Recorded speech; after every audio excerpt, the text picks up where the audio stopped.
Alors, si vous cherchez un bon bouquin de détente, Anne Sherian, Une bonne épouse indienne au Mercure de France, une petite merveille. Vous allez passer 500 pages absolument d'un délice.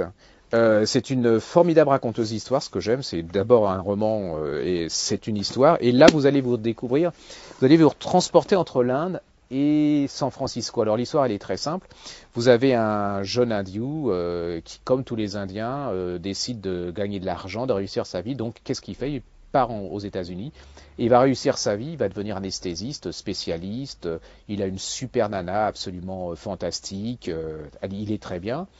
Et jusqu'au moment où sa mère lui demande de revenir parce que son grand-père est absolument malade, qui risque de mourir. Donc, qu'est-ce qu'il fait? Il y va, mais il se doute qu'il y a quelque chose quand même. Et le quelque chose, c'est qu'elle veut lui arranger un mariage. Donc il se retrouve aux Indes et la maman, elle le coince. Alors il dit d'accord, mais il n'y a qu'une candidate que je veux voir.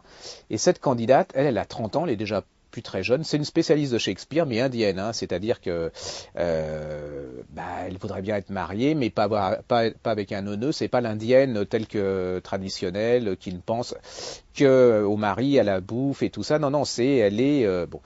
Lui, il l'apprend. Pour être tranquille avec sa mère, il se marie en se disant je vais revenir aux États-Unis, je vais me refarcir la petite jeune que j'ai, tranquille, cool, on va, et puis elle va rester à la maison, puis elle va se lasser, elle va s'en aller. Eh bien, pas du tout, les enfants. Là, c'est la révolte des femmes sur les hommes. Elle est sublimement intelligente, et vous allez voir que l'amour, ça revient par la fenêtre quand on ferme la porte, quoi. Donc, il va se faire avoir, je vous dis pas la fin.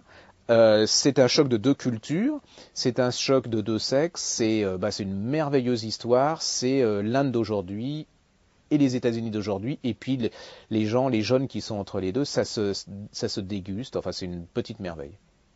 Ah oui, juste, c'est pour ceux qui ont aimé Jour de pluie à Madras, qui ont aimé, je ne sais pas si je l'ai encore, qui s'appelait 13 mers, 13 rivières, qui dans l'absolu ont aimé aussi Les Cerfs-volants de Kaboul, vous pouvez lire ça, mais ça, allez-y, c'est vraiment, vous allez passer un délicieux moment et très intelligent.